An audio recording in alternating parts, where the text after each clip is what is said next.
Les moments de qualité.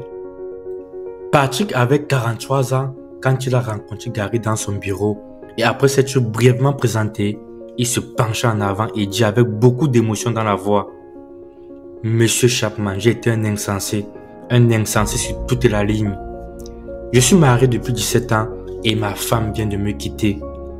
Quand ma femme rentrait de son travail, elle me racontait les difficultés qu'elle rencontrait au bureau. Je l'écoutais, puis je disais ce qu'à mon avis elle devait faire. Je ne manquais jamais de lui prodiguer des conseils. Je l'encourageais à faire face à ses problèmes. Le lendemain, elle me faisait part des mêmes problèmes.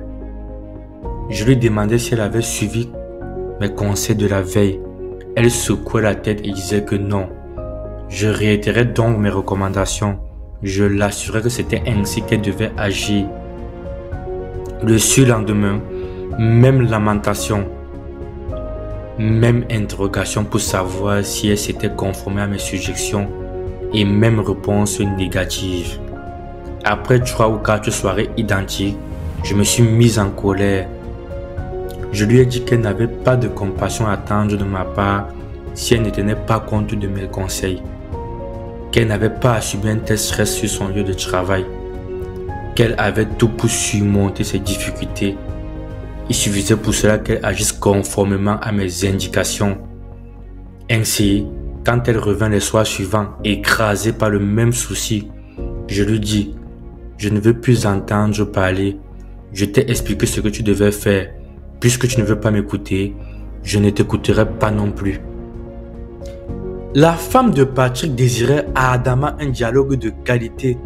Son affectivité réclamait de la part de son mari une attention profonde, une écoute sincère de sa souffrance et de ses frustrations. Mais Patrick était sur une autre longueur d'onde. Il avait hâte de parler au lieu d'écouter. Il n'écoutait que pour saisir le problème de sa femme et proposer une solution. Il n'écoutait ni assez longtemps, ni assez attentivement pour percevoir son cri de détresse, son appel au réconfort et à la compréhension.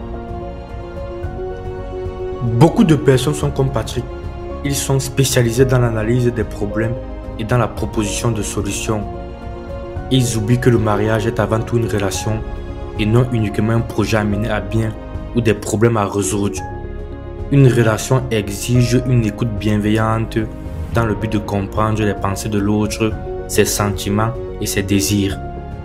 Vous devez être prêt à donner des conseils que s'ils vous sont demandés et jamais de manière condescendante. Nous sommes généralement peu disposés à écouter notre entourage, mais beaucoup plus prompts à raisonner et à parler. Apprendre à écouter peut se révéler aussi difficile qu'apprendre une langue étrangère.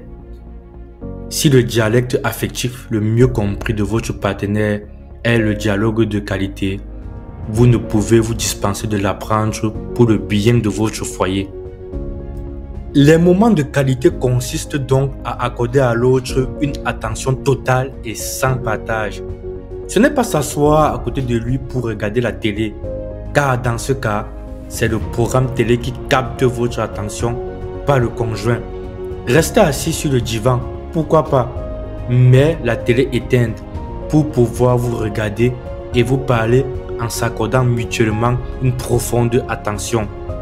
Si votre conjoint est sensible au langage des moments de qualité, vous devez vous organiser dans votre planning pour souvent faire des activités juste à deux, comme aller au restaurant, voyager ou faire toute autre activité que vous aimez, mais uniquement avec votre conjoint et de passer un moment de qualité ensemble.